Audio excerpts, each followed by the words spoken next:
Hello there, ladies and gentlemen. Welcome to another episode of Cookiecast. Today on Cookiecast, it's the Darkest Timeline podcast, so it's yours truly. There'll be games, movies, TV, and something from the week, let's say. So yeah, here we go. This is Cookiecast, the Darkest Timeline podcast.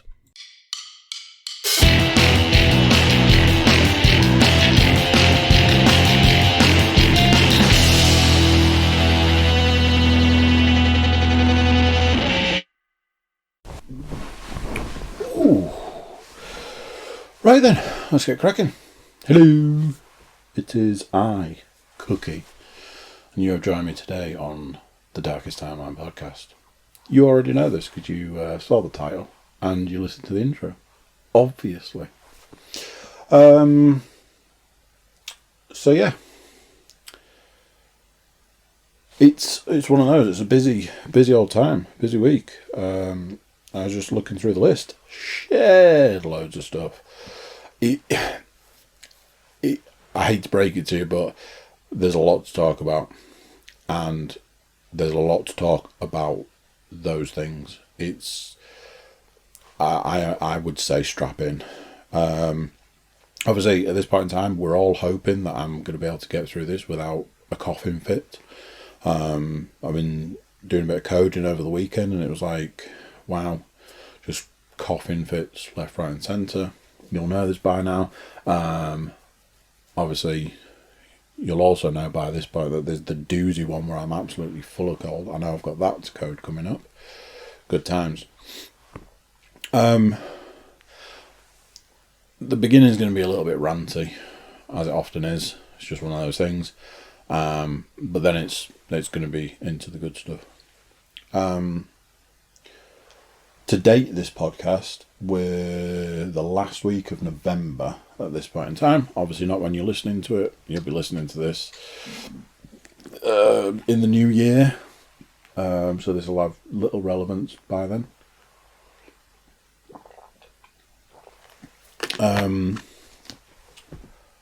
So, like last week of November, Christmas has been in full swing. I mean, at least 2 weeks at this point. It seems to me like when the children go back to school in September, it's basically Christmas. I went into the works 2 weeks ago. I went to the works. So we're talking near the beginning of November, and the people working in there were dressed in Christmas outfits. And I was saying to somebody, I was like, how depressing must it be to work in that shop where you have to put on Christmas stuff to wear to go to work in November, the beginning of November. It's depressing. But I've been wandering around. I've been sort of like looking at stuff and reviewing stuff, and I just think it's so sad. It's such a shame that things are the way they are. Every year I'm accused of being a Grinch. I'm accused of hating Christmas. I'm accused of bar humbug and all that. And every year I argue my point. You know, I'll be the guy stood there wearing a Christmas t-shirt. I'll be the guy stood there wearing a Christmas jumper when no one else is. Oh, that makes me a Grinch. Admittedly, one of my Christmas jumpers is the Grinch. You know, it's got a bobble on and stuff. I love it. I can't say this enough. I can't say it anymore. I say it every time somebody accuses me of being a Grinch. I love Christmas. I always have. I've always loved Christmas. Growing up, it was, you know, my birthday pretty much smack in the middle of the year. And Christmas is obviously the end of the year. For me growing up, it was you got gifts at your birthday, you got gifts at Christmas, and that was it. That was it. There was nothing else. There was no other time. Easter, you got an Easter egg or more than one. But that was it. Birthday, Christmas. Birthdays and Christmas were a big thing for me for that reason alone. You had 6 months of, I want that toy, or I want that game, or whatever. So Christmas was huge for me. Recently, and this is the problem I have every year, we bring it further and further forward, and I say, it's so sad, why don't people have anything else in their lives? And obviously there's the element where people just want to be prepared. Just want to be prepared. Got to be prepared. And we have that thing where, the shelves in the supermarkets are emptied because, the supermarket's going to be closed for 2 whole days. And maybe we haven't got enough milk for those 2 days. It's depressing in so many different ways. So I was in a shop. This is what sparked it. I was in a shop, and it's the middle of November, and there was music playing, and then a song came on. It was a Christmas song. And I was like, oh, really? I mean, I firmly believe you shouldn't be able to do anything, not a single Christmas-related thing, until the 1st of December. And then if you want to do crazy Christmas stuff for every single day of December, knock yourself out. Go nuts. I'll join you. I'll be there. Let's sing Christmas songs and watch Christmas movies and drink non-alcoholic eggnog. Let's do it. Sign me up. I'm there. I'll be wearing a Christmas jumper. I'll dig out a Christmas hat. I don't know, wrap myself in lights. Whatever you need me to do, 1st of December, count me. I am your Christmas wingman. Up till that point, you can sod off, is the way that I work. So I was like, fuck's sake, why am I listening to a Christmas song in the middle of November? Why is it being played? And it dawned on me. I was like, all of this stuff, I've been places where the trees are up, the decorations are out, the Christmas music is on full blast. And that's fine for the people that love Christmas completely, the people that want to get prepared in September, the people that, it's magical. For those people, that's fine. But what about the people that don't enjoy Christmas? What about the people who have different religious beliefs that don't celebrate Christmas? What about the people like me? So I loved Christmas and loved it and loved it and loved it. And then as the years went on, I had that love beaten out of me, essentially. And I grew to a point where there was so much about Christmas that I hated, because I was made to hate it. I was made to hate the decorations. I was made to hate the Christmas tree. I was made to hate so much of Christmas. Then as time went on, Christmas turned and it wasn't what it was supposed to be anymore, and it was very different. And I've spent Christmases basically on my own, and all of that, nachos and computer games for Christmas dinner and that sort of stuff. Done all of that. And then, the last couple of years, Christmas has just been awful. In various different ways. So, for me, I've been forced into a position where I am forced to dislike Christmas. So I have these two sort of poles: the part of me that loves Christmas and the part of me that hates it. And here I am in a shop having Christmas rammed down my throat. And I didn't want that. That isn't what I wanted at that point in time. And I don't know if that's something I'm going to want on the 1st of December. I know people who December and Christmas is a difficult time, but you have no option. It's there in your face. How are those people made to feel? And they don't get an option. It's sad. You know, I know people that look forward to Christmas for months on end. You know, it'll be 30 degrees outside and there'll be people talking about Christmas. It's just one of those things. And good luck to you. But I'd like there to be like an option. You should be able to opt in and opt out. And I spent so many years opting out. And it's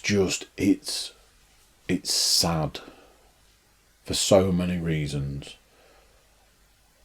But I guess that's how the way it is. You know, before long, the decorations will be going up in October. You know, we barely escaped it this year. Because like I say, I'm pretty sure it was the first week in November that I was in shops and people were dressed in Christmas outfits. We barely escaped it being in October. You know, it's that thing, isn't it? You get Halloween out of the way, you get Bonfire Night out of the way, and then that's it. It's Christmas. But it isn't. So that was kind of like my little rant. You know, I like to kick things off with a little bit of something. That's my thing from the week, unfortunately, not an overly positive thing. So, to counteract my not overly positive start, I thought I'd talk about something that has made me insanely happy over the last week. I was this age when I found out that if you gobble to a turkey, that a turkey will gobble back. So if you go up to a turkey, a live turkey, and you go, that wasn't a very good gobble. But if you do like a gobble noise, it will gobble back, which is cool. If you do that to a field full of turkeys, they all gobble back. And it could be the greatest thing I've ever seen. I just keep watching videos and saying to people, where's the nearest turkey farm? I want to go and find it. I genuinely would, if somebody was like, oh, there's a turkey farm like 30 miles away, I would drive to the turkey farm to gobble at the turkeys so they could gobble back. It brings me immense joy watching videos of people doing it. It's hilarious. Excuse me. I watched a video where a guy is sat in a car and you know something's going to go wrong, because he's holding a tissue. Like, oh, maybe he's got a cold. Maybe he's suffering with hay fever. I don't know. Obviously, out the window of the car is a barn full of turkeys, and he's like 10 feet away or something. So he starts doing the noise out the window, and the turkeys are gobbling back, and he just ends up crying with laughter, and I'm laughing and he's laughing, and it's just hysterical. I saw another video where they've done there's a compilation of people doing it, and people gobbling to turkeys and them gobbling back. The first guy on the video was in what looked like, it'll be like a farm, like a barn thing, but it looked like a warehouse full of turkeys, and he just keeps making the noise, and this entire warehouse is just making this chorus, and they all do it in time. It could be the best thing I've ever seen. It could be the best thing. So, I invite you at this point in time to go onto YouTube and put something like gobbling turkeys, and just, if you need a little pick-me-up, a little something to brighten your day, especially after the opener of this podcast, go and watch a gobbling turkey video. It's brilliant. It just brings me so much joy. I can't tell you. Ah dear. I even put the crying emoji on my list. So that's a thing.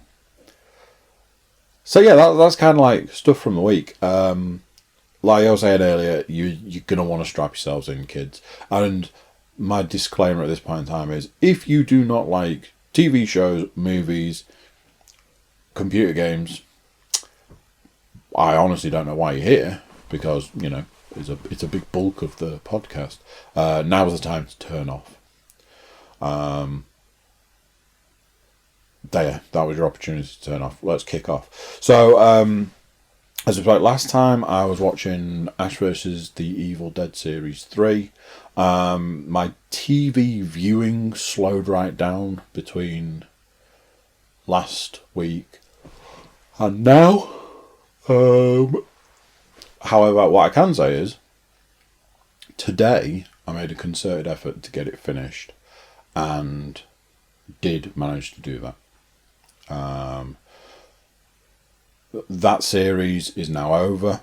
I do wonder when it is that they decided, or were told, or, you know, whichever way you want to slice it, that they were being, you know, cancelled, or that they were coming to an end, or whatever. The back end of the series felt very much like, let's wrap this puppy up, which is fine. It probably, I'm a bit torn. You know, it was for 3 series, it was good. I mean, obviously that character's great. Do wonder whether they should have just maybe done a movie. I was happy to see that there was a series. Having watched the series, it was very good. But it did make me think, maybe if you were going to go this route, maybe you should have just held out for a movie. The end was very, you know, that sort of ties into that. I'm sure that somebody would find a way to for them to be able to do another series off the back of that, but I'm not sure it's a series that hardcore Evil Dead fans would want to see. Like I said last week, Bruce Campbell has said he's hanging up the chainsaw, which is fine. I think he probably works on the principle that the world has moved on from Evil Dead in some ways. It was good. It was enjoyable. Each series has been good. I think one of the other things that goes hand in hand with when a series knows it's not going any further is they kind of look at what money they've got left and just blow the lot. So one thing that really stood out was the amount of money that must have been spent. Like, there was stuff in like the last few episodes that, like, geez, it must have cost a fortune. Like, really good, like, CG, lots of sort of set pieces and stuff. There was a tank, you know, things like that. So yeah, they threw a lot of money at it, especially towards the back end. Maybe that was it. Maybe they saved the money for the series until the back end because they knew, and then just spent and blew it all. Thoroughly enjoyable. I don't really have any major complaints about Series 3, or in fact any of the series. Yeah, it was good. I still want an ashy slashy puppet, but I'm certainly not about to spend 60 quid on one. So that's kind of that. On that point, I think I'm gonna condense down some of my collectible stuff anyway, so there won't be room for a ashy slashy puppet. But you know, swings and roundabouts. So that is Ash vs. the Evil Dead Series 3, and in fact, the whole series done and dusted.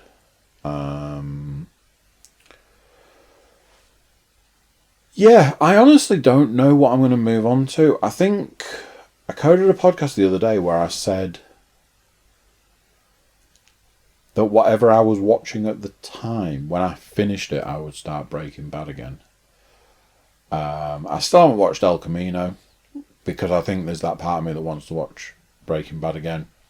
If I'm honest, at this point in time, with the changes I've got coming up, I physically wouldn't have the time to sit and watch.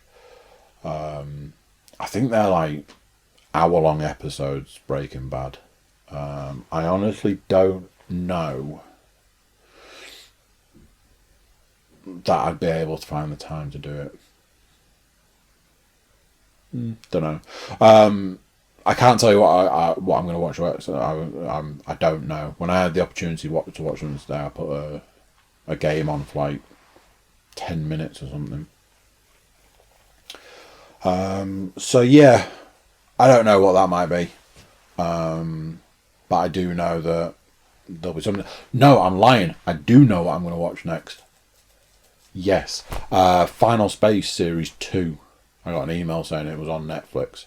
That is what I'll be watching next. Thoroughly enjoyed the first series. First series was really good. If you haven't watched it, check it out. If you like animated space stuff, it fills a bit of a Futurama void. Rick and Morty when Rick and Morty wasn't about. Although that's returned, and I can't say I'm overly bothered. Yeah, that's a whole other conversation. So yeah, that's TV. I have watched a series of movies. Yes, that's right. A series of movies. Not one movie. 2 of them I've seen before. I watched 3 movies. 2 of them I've seen before. 1 of them I hadn't. And the 2 movies I've seen before I have done reviews of on the podcast. So I'm not going to review them again as such. I'm just going to talk a little bit about them. But let's talk about the film I hadn't seen. So, like Saturday or something, I was on my Jack Jones. And as I previously mentioned, got this huge pile of films that I've been working through. And I decided that I was going to sit down and watch Rocketman, which is the Elton John movie. Obviously, having seen Bohemian Rhapsody and thoroughly enjoying that, knowing that Rocketman was coming out, seeing the trailers, hearing a little bit about it, I was like, yeah, I'm definitely wanting to watch that. Definitely looking forward to it. I kind of intended to go to the cinema to see it.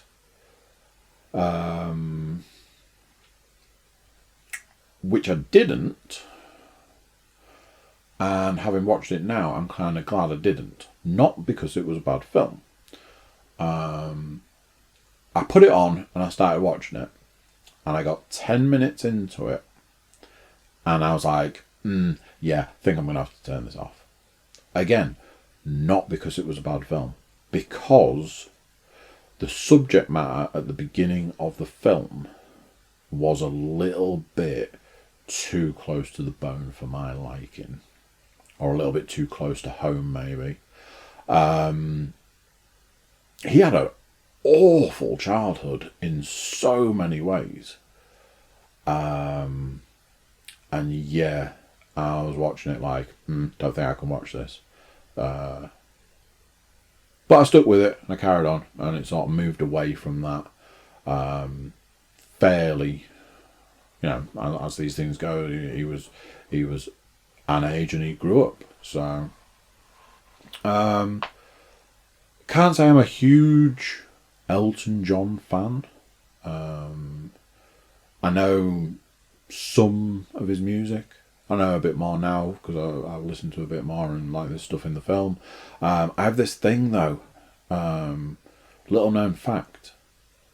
The song Tiny Dancer makes me cry. And I have absolutely no idea why. Couldn't tell you. there's just a point where if I actually sit down and listen to it and listen to like the words and stuff, it makes me cry. No idea why. It's not like it like pulls at the heartstrings. There's just a certain point that if I actually sit and listen and concentrate, it makes me cry. So often when Tiny Dancer's on, I have to be distracted. And there's that video of Dave Grohl doing a cover of Tiny Dancer, which is just brilliant. So, carried on watching. I mean, one of the things about these sort of, what are they, biopics?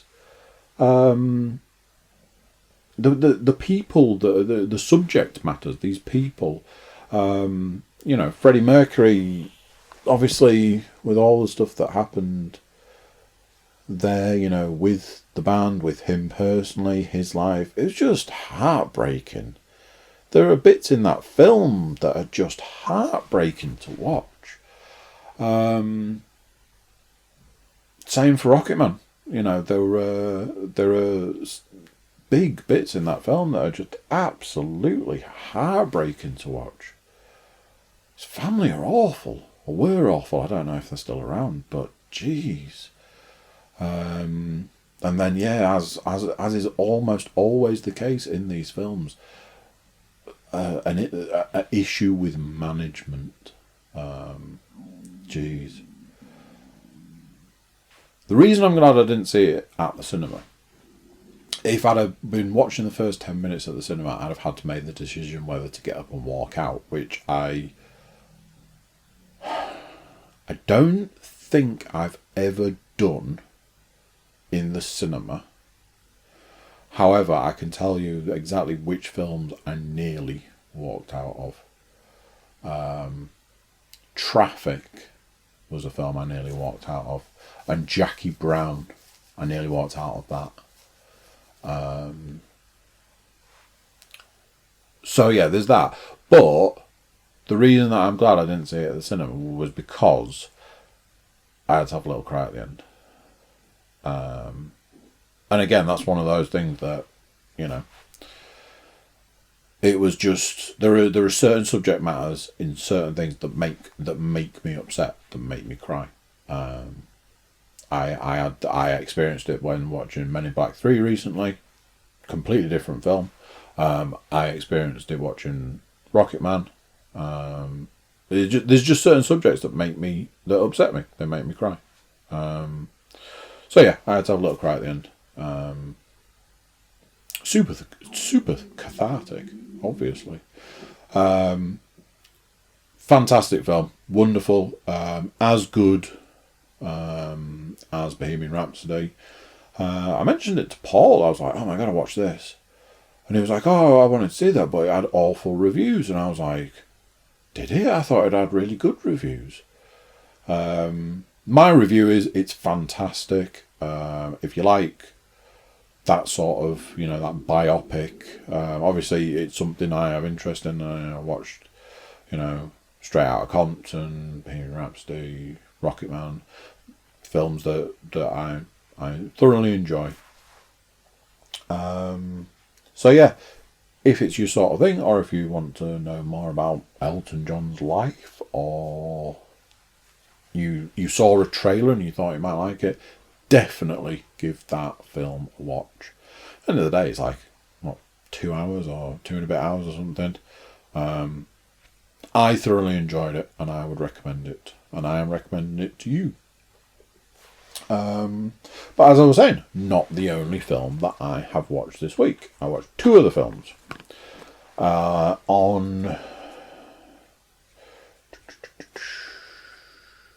It doesn't even matter. I don't know why I'm trying to work out which day I watched this film. Like Thursday and Saturday. Let's go with that. Watched Captain Marvel. Yeah. And I watched Endgame again. I saw Captain Marvel at the cinema before seeing Endgame the next day because I believed I needed to have seen it to watch Endgame.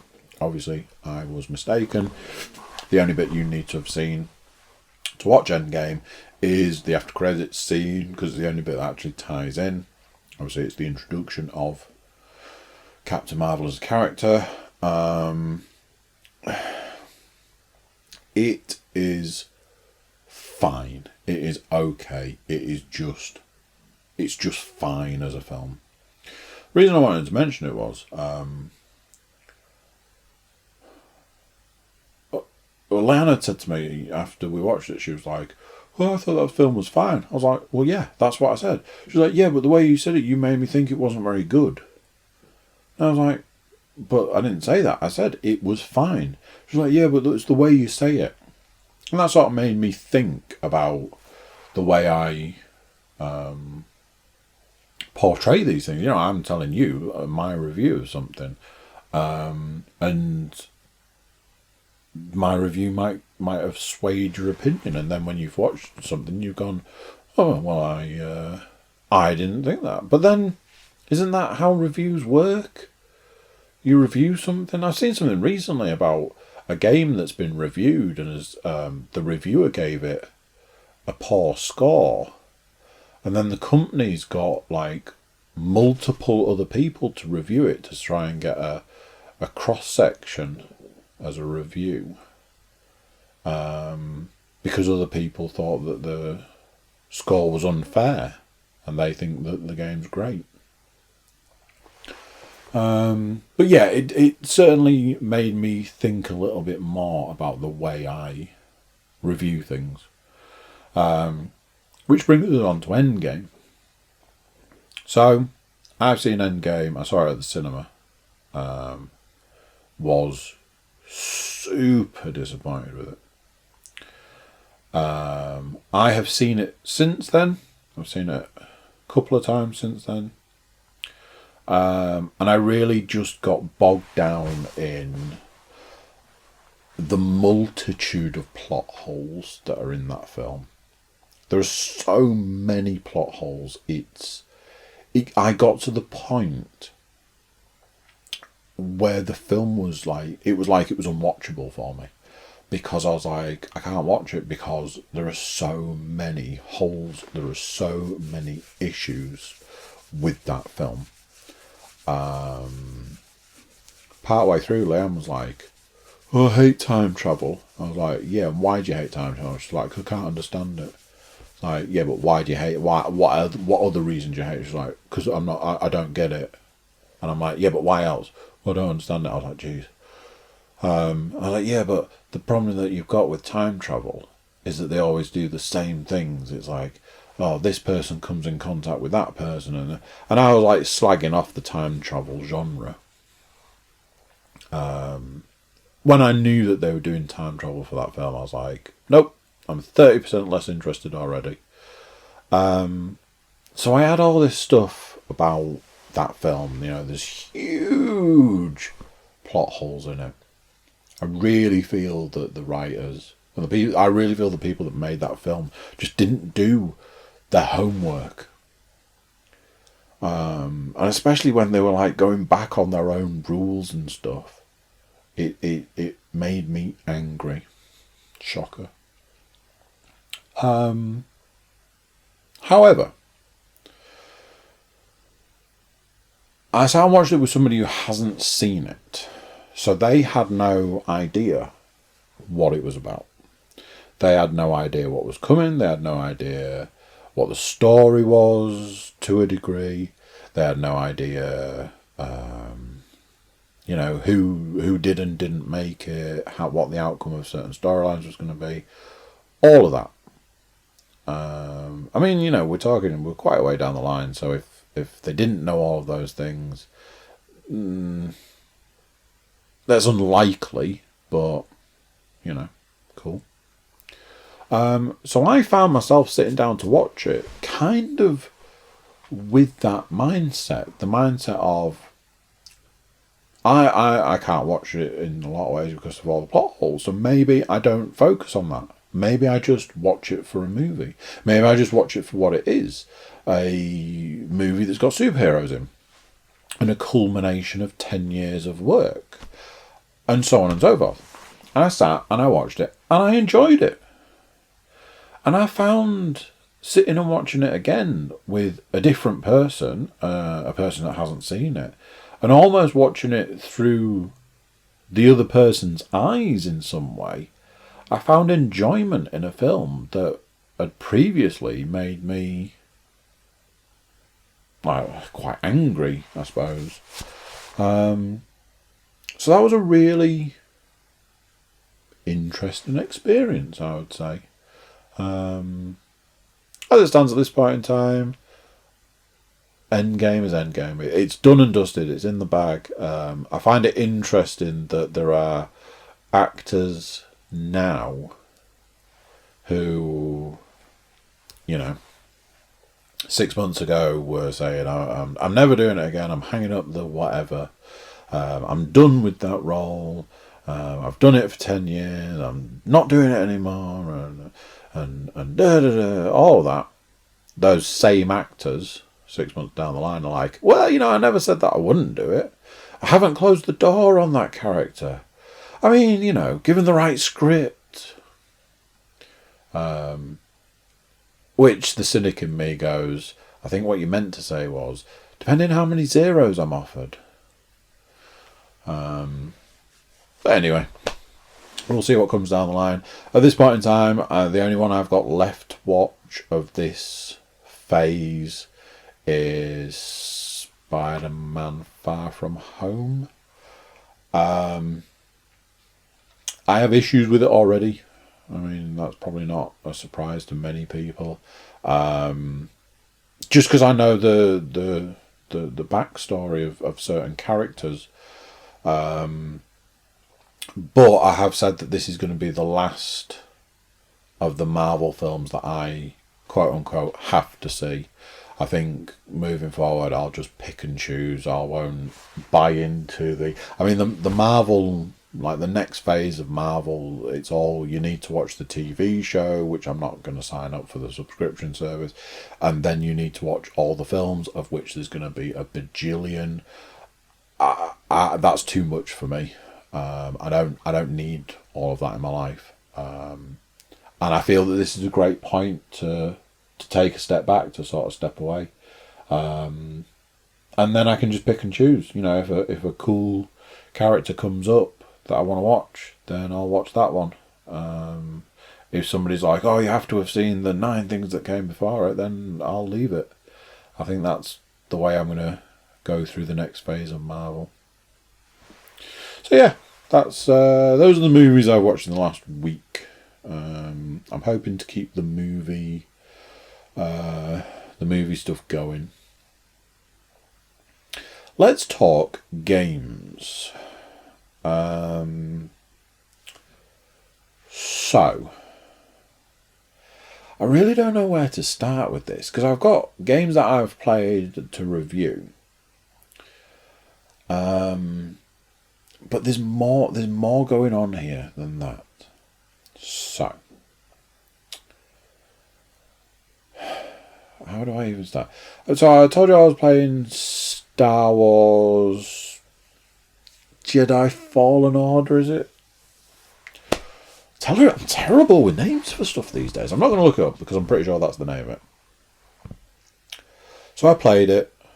Absolutely rattled through it. I get a bit twitchy with stuff like that because I want to know what's happening. I want to know what's going on. I want to play the game. I want to get further. And I just play it and play it and play it and play it and play it. And then it's like I get 80% through the game and then just slam the brakes on. And then I'm like, oh, it feels like it's coming to the end and I don't want it to end and I don't want to finish it. So I started taking bigger breaks from it. Like I'd turn it off early one night and do something else. Shut up, laptop. Things like that. But ultimately, I got to the back end. It was super cool at the back end. There's like a really cool bit. I'm not going to spoil it. But yeah, the end of the game is really good. And there was that aspect of me like looking at the map, going, I never finished that planet. I never went back to that planet. I unlocked all of the abilities, so I should be able to do that. And I was just like, I'm good. There was part of me that was like, I'll start it again, but I've been bitten by that one before, so I left it. And I was just happy to kind of like step away from that game. Not because I didn't like it. I honestly think when I come round to doing my 2019 games roundup, wrap up, whatever you want to call it, I honestly think that will potentially go down as my game of the year in a lot of ways. Not because it's the last thing I've played, because I am playing stuff now. Because it just delivered. It really delivered. It was exactly what I needed at the time, and it was a lot of fun. It was super enjoyable. So that is my opinion on that game. And apparently I am the only person in the world who thinks that. Now, I'm not saying that this game has had bad reviews. Quite the opposite. The game has had very good reviews. So somebody out there seems to like and enjoy it. But anybody I know that has played it has said almost exactly the same things. And the number one thing that seems to be coming out of this game, which is just so baffling to me, is people are saying it's too hard. Now then, I've got to caveat this from the very start. You know, as well as anybody, I play games on easy. But in a situation where I've spoken to people who have said to me, that game is so difficult, I've had to drop the difficulty down.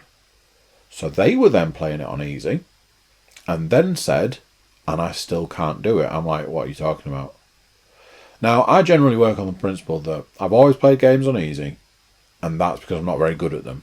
I can do basic stuff. If I'm playing a driving game, I want to be able to win by never using the brake and crashing into every wall. If I'm playing a fighting game, I want to be able to bash the same button until the other person is beaten, and I don't want to ever have to block. I'm trying to think. Trying to think of another genre. First-person shooters, I want to be able to get through them without dying every 2 seconds.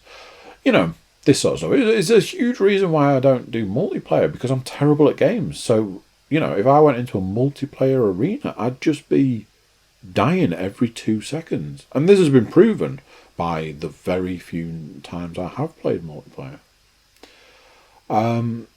So when people are like, that game's too hard, and I've played it on easy, and it's too hard, I'm like, what are you on about? I've finished it. And I was watching a video today, I was watching a video the other day, which had the same subject in, and then somebody in a group chat was talking about, there's this giant frog that apparently everybody's having all these issues with, and it's like, what are you guys talking about? I killed it with one go.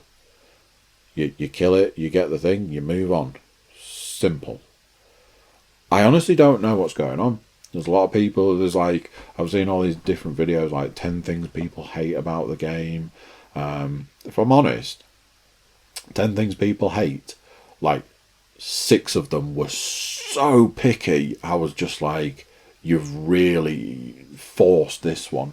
Admittedly, the person doing the video did caveat it with, oh, I'm being super picky. It's like, yeah, and beyond. And one of the 10 things was this giant frog thing. I've seen something in the last day saying that there's a bug on one of the planets where people are getting stuck on that planet and can't progress any further. At the end of the day, stuff like that gets patched and fixed and it'll be fine. I'm just so baffled by other people with this game. I'm talking to like massive Star Wars fans who are like, oh, I really don't like it. It's just wandering around and the fighting's rubbish and it's just, you have to go here and do this. And it's like, yeah, that's the whole principle of the game. Don't get why people don't like it. It's weird. I thoroughly enjoyed it. It could very well go down as my 2019 game of the year. I'm just having a quick look at the pile of games I've got there. It beats a lot of the stuff that I can see from here. But there is a reason for that, and this is what I'm going to come to.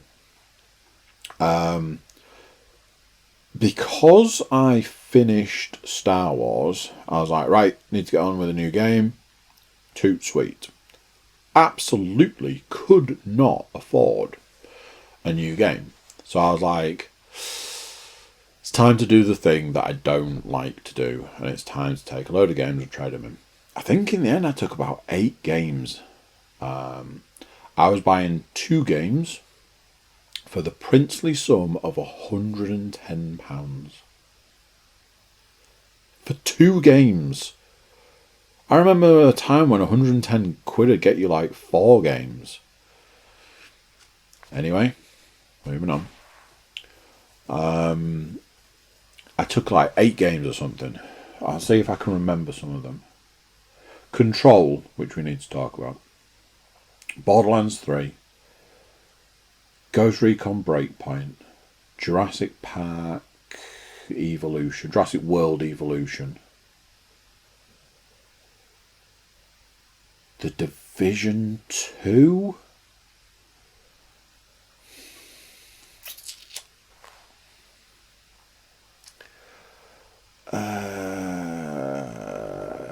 Madden.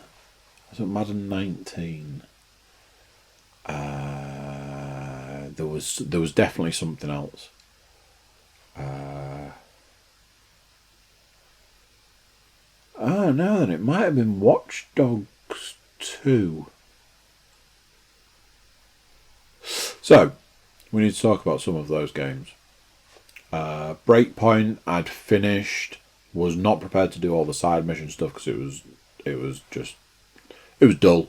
And they've said that they're going to do a ground up rebuild of that game. I'm interested to see what that looks like, but that ain't coming anytime soon. So I was like, I'm probably not going to play this game again anytime soon until these new updates come out so I can legitimately get rid of that game.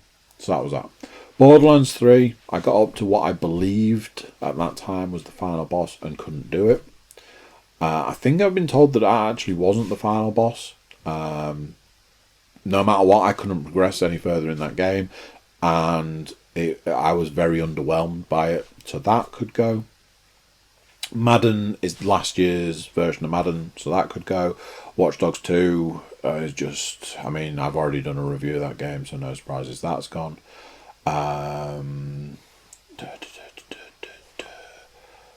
What the hell was I talking about? Right, we need to talk about Control, because we've already spoken about it. Something happened since we spoke about it, and then I'll talk about my reason for trading that game in. So I went back to Control after finishing Star Wars, because I felt that Control was in a lot of ways quite a lot like Star Wars, and I didn't know if playing Star Wars might have made it easier to play Control. That sounds weird in some ways, but it's like when I was playing Pistol Whip and I was like not doing very well on it, and then I watched John Wick 3 and went and played Pistol Whip and was loads better at it. I think sometimes you just need a bit of a mind adjustment for some stuff.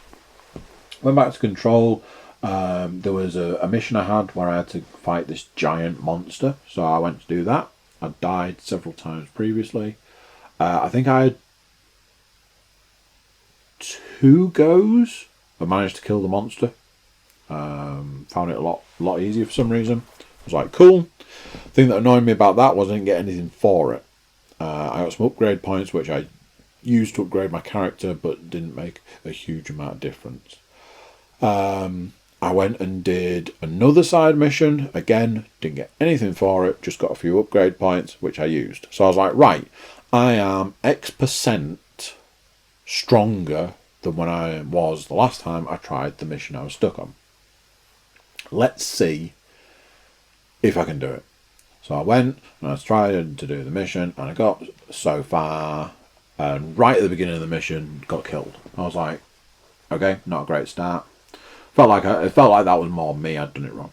So the second time, I managed to get through the first bit, through the second bit, through to the third bit, which is the furthest I'd got previously, and I got up to there again on my second try. I was like, oh, maybe it is a bit easier, maybe it is a bit better. And that bit is just impossible. It's impossible to do. Obviously, like I've said, I play games on easy. I believe I was playing that. Did it have a difficulty? I don't know.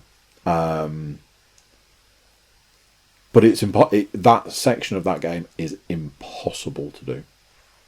I've recently seen that Control has been nominated for Game of the Year, along with a load of other things, and I've recently seen that it's getting a lot of praise. And it should, as a game, it should get a lot of praise. But for me, personally, that game was done. And it annoyed me so much, because I loved that game up to that point, and it was such a disappointment that at that point in time, I couldn't progress any further. I physically could not progress any further. And that was the end. That was the end of that game. And I truly feel that games should have an option, if you die more than a few times, that you can decrease the difficulty X%, and if you die a few more times. I'm sure one of the original Devil May Cry games had this thing where if you died 3 times, it unlocked very easy mode or something. Or if you died 3 times, it unlocked easy, and then if you died 3 more times, it unlocked very easy. I think that needs to be brought back into games. I'm sick of the Dark Souls is the future of gaming. I mean, this is the thing with Star Wars. People are just banging on about how Star Wars is just Dark Souls, and it's like, it isn't. Something about Star Wars is I have started it again. I was waiting for a whole host of updates on games. And while I was waiting, I started it again. And I was just like, I honestly don't get it. I actually think that they've done an update recently that's made the game easier. Because I'm considering upping the difficulty on that game, which is not like me at all. But yeah, Control had to go because I couldn't progress any further, so it was just dead money. And I had £110 to cover. What did I buy for my £110, I hear you ask? I got Need for Speed Heat, I believe that's called. And I got the latest Call of Duty. Modern Warfare. It's like the remake of Modern Warfare. Take from that what you will. I have generally been a Call of Duty fan. Once they switched to multiplayer only, I tapped out. Up till that point, I was getting a bit tired of them anyway. They were getting a bit, you could finish the campaign in a morning sort of thing, and it was all geared towards multiplayer.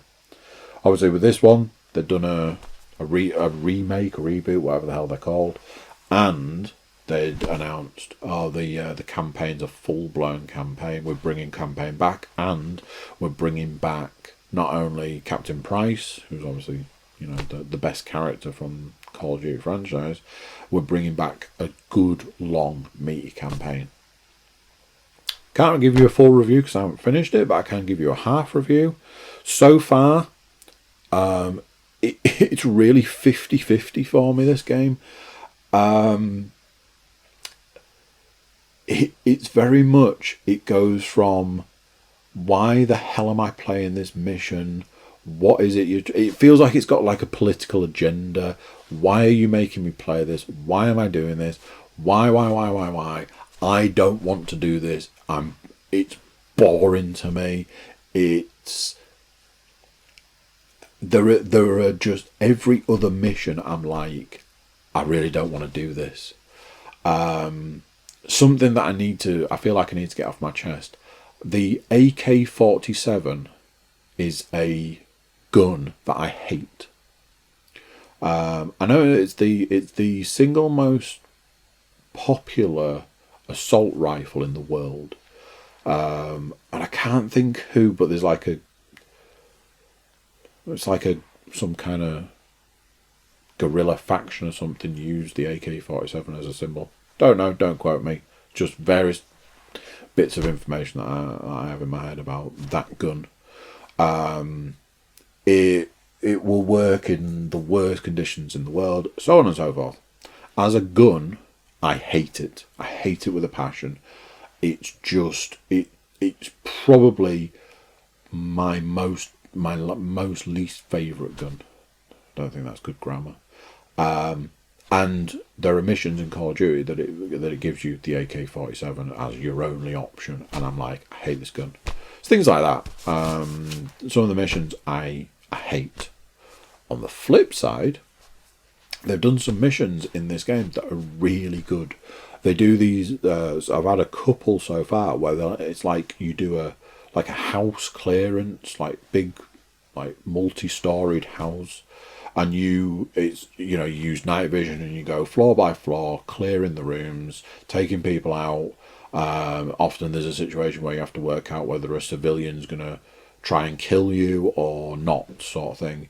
The night vision aspect is cool. The going room to room, really good sort of addition to this style of game. To the point where I'm like, man, they should make this a game. I feel like they could do like a Rainbow Six Siege style game. Not multiplayer, although they could do a multiplayer version of it, but just that. They could just do that. Clear the building.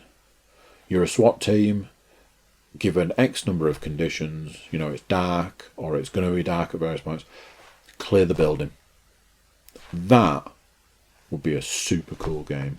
Because that, like I say, these are the missions that so far in Call of Duty that I've really enjoyed. I'll keep playing it. I keep plugging away. If I'm honest, when I started playing it, I wasn't enjoying it. I forced myself to put it back on, and now I am enjoying it. So I'll keep playing it for while ever it will let me. Need for Speed, on the other hand, obviously a completely different. It's a racing game. I do like a racing game, and I do more often than not enjoy the Need for Speed franchise. They are a bit hit and miss. I got the last one, which I don't think I ever traded it in or anything. So what are the chances it's in that pile? Can't see it straight away from here. It could be blocked by the sign. Did not like the last one. The last one had there was for me there was the option to do 2 missions and I couldn't do either of them. So, as with Control and other such things, that was the end of that game for me. Again, super disappointing. There should be a way to bring the difficulty down if you can't progress further. I've said it before, I'll say it again. This is one of those, you start out with a okay car and then you do upgrades. The big thing about this is you play day and night. During the day you do what are called sanction races. It's like a race community. You do it starts out mostly like circuit races. At night you do illegal street racing for reputation. So it's money during the day, it's reputation at night. It's got the banking mechanic, which at the moment hasn't been too much of an issue, but I know for a fact that it will become more of an issue as I get further through the game. I've bought a few cars. I've got like 4 cars now. I've upgraded them to the level that they need to be to complete the missions. It gives you that recommended level sort of thing. Most of my cars are above the recommended level. I'm kind of working on the principle that I'd probably want to sell 1 or 2 of my cars. Because as I upgrade the others, I probably don't need them. So I need to look into how to sell cars, or if even you can. One of the things that's nice is there's a lot of upgrade options, and you do generally feel the upgrade when you're driving. The thing that's made me laugh the most, like playing it, is I equipped a turbo to my car that I was driving at the time, and when you hear the turbo, it just sounds like somebody sighing when you're driving. It's just like, but obviously it's like every gear, so it's just like, which is mildly amusing. I don't know. I doubt very much that that's on purpose. Again, a game I will continue playing, and until that game doesn't want me to play it anymore by being too difficult. So that's the console games. Right, let's talk some VR, and for once, not for once, but it feels like for once, I actually have VR to talk about. I have had 2 games, VR games. No surprises. The literal moment that Vader Immortal Episode 3 was released, I bought it, got it downloaded. I had to update the software for the Oculus, because I just it's been a bit of a nightmare. So I've seen all this stuff because they've released the Oculus Link, which means you can play PC VR on your Quest, which is fine. It's not something I've done yet. I don't know if I'm going to go down that route. It's an additional cost at the end of the day.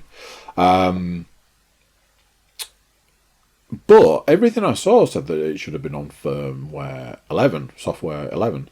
And I was on 8. And I'm like, well, I don't get it, because my games update fine. Like, every time I turn it on, it's like, this game's got an update, that game's got an update. But I couldn't find a way to do it, and I had to Google.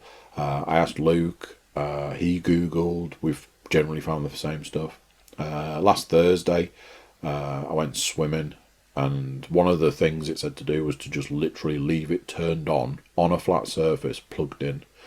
Somebody had said that the update won't do until the power hits 100%. I left it switched on while I went out. When I came back, it had updated itself. As is often the case with software updates, I don't like the new update. It makes a silly sound when it turns on now. It doesn't tell you it's shutting down like it used to, and it's switched from telling you the percentage of power you have in your controllers to just dots. The border also seems loads more sensitive, which when you're dealing with limited space is not a good thing. Anyway, I got Vader Immortal Episode 3. The biggest complaint about Episode 2 was how short it was. I presume that Disney and XLM Labs, I think it is, who made the game, decided not to listen to any of the complaints, because if you think Episode 2 is short, strap yourself in, Buttercup, because Episode 3 is even shorter. What I learned from Episode 2 is we ain't here for the story. In actual fact, we're here for the lightsaber dojo. So the moment I finished it, jumped straight on the lightsaber dojo. Yeah, super cool. You've got stuff added to it, so you've got you can now dual wield lightsabers, but there are additional enemies. So now I have stormtroopers that will shoot at you, and something else that's cool is if you're doing it for a long time, you can actually use force lightning, which I keep forgetting about, and then I'm like, why are my hands all covered in electricity? Oh yeah, force lightning. But then you have to put the lightsaber down, or you can use blasters and grenades and stuff. Put down whatever you're holding to use force lightning, which can sometimes be to the detriment. I've got so far. I think I might be stuck, but I will go back and there's loads of levels that I've got no stars. It seems to let you progress with no stars on these levels. I've unlocked loads of lightsabers. I'm currently purple dual wielding. It's cool that you can use the blasters and thermal grenades and stuff. It's cool. It's cool. So that was that. There was a day that I checked the app and I was like, oh man, it looks like VR is getting another influx of games. So there was a game released on the day I checked, which everybody's going crazy for. And finally, we have a countdown to Arizona Sunshine on the Quest. So, the game that everybody's raving about that came out the other day is a game called Aspire 1. It is made as a game in the Metal Gear Solid, Splinter Cell sort of stealth combat game. Super heavy on the stealth sort of stuff. It's got a load of cool features. Basically, you like remote control a robot, so you're like in a robot. The robots can climb on loads of different surfaces. You go through air ducts. You get like a dart gun, but you also can use a machine gun. I got it because it feels like the first proper full game that the Quest has had.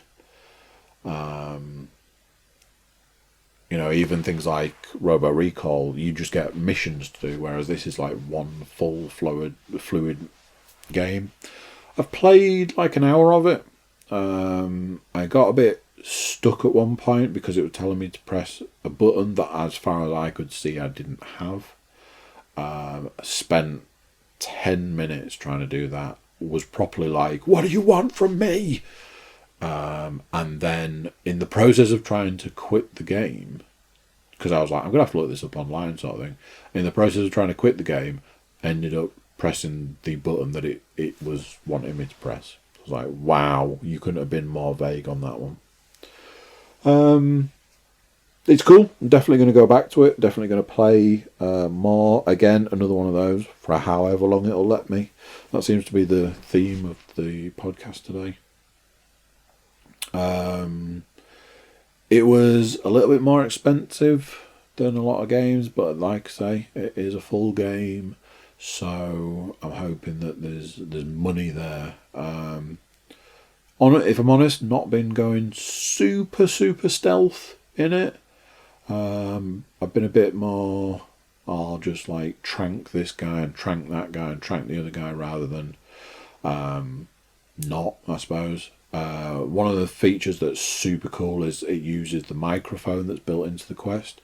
So if you go up behind someone and you go freeze, and you actually physically say freeze, the guy will be like, "Ugh," and he'll put his hands up, and then you can like knock him out and take his gun. Stuff like that's just super cool. It's enjoyable. I had to change a setting. But having played it last night, I think the setting is there to stop you getting motion sickness, because I don't get the motion sickness playing VR, and I've played some real doozies in VR and been fine. But I think I had a little bit of motion sickness when I turned it off last night.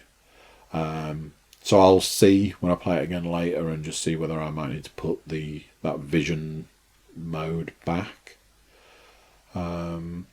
So yeah, that's that. So Arizona Sunshine comes out on the 5th of December. It's big money though. I think it's in the 28 quid range, which for a VR game is like super expensive. I'm gonna see if Father Christmas might help me out with that one, because I certainly can't afford it. Like I say, I've had to trade games in to get other games, and I've sort of not in the position to be buying all these games. So I might have to see if Father Christmas can help with Arizona Sunshine, because it is the one game, hands down one game that I've been waiting for. There's been a Half-Life announcement. They've announced that they're going to make a Half-Life VR game, so the internet is going absolutely ape shit about that. So yeah, again, the feels like just at the point where I was truly feeling quite down with the VR market. Again, we seem to be seeing this big influx of games, and really super cool VR games. For what I always feared might be a fad. You get your Wii and your 3DS, and these things that they all sound great to start with, but everybody got a 3DS and turned the 3D off, and everyone got a Wii and was jumping around their living room until they realised that they could sit on the sofa and just move their wrist. My fear with the VR was that it might have been a bit of a gaming fad. The influx of games and presumably the money that's going into it would suggest that that's not the case. I'm still very much into it, still very much enjoying it. I need to get a couple of things to make the headset a little bit more comfortable. Other than that, still super enjoying the VR stuff. Really, really good. So that is all the games, all the movies, all the TV, and all the stuff that I have done in the last week. Thank you very much for joining me once again. And until next week, I'm going to say bye. And I'll see you then. Bye. So there you go then. What do you think to that? Another one done. Another one in the bag. And another podcast gone. YouTube watchers, make sure you're YouTube liking, YouTube sharing, YouTube commenting. Everybody go over to the Cookiecast.com. Check us out over there. Send us some love. So that's it for this time. Until next time, I'm going to say bye and I'll see you then. Bye.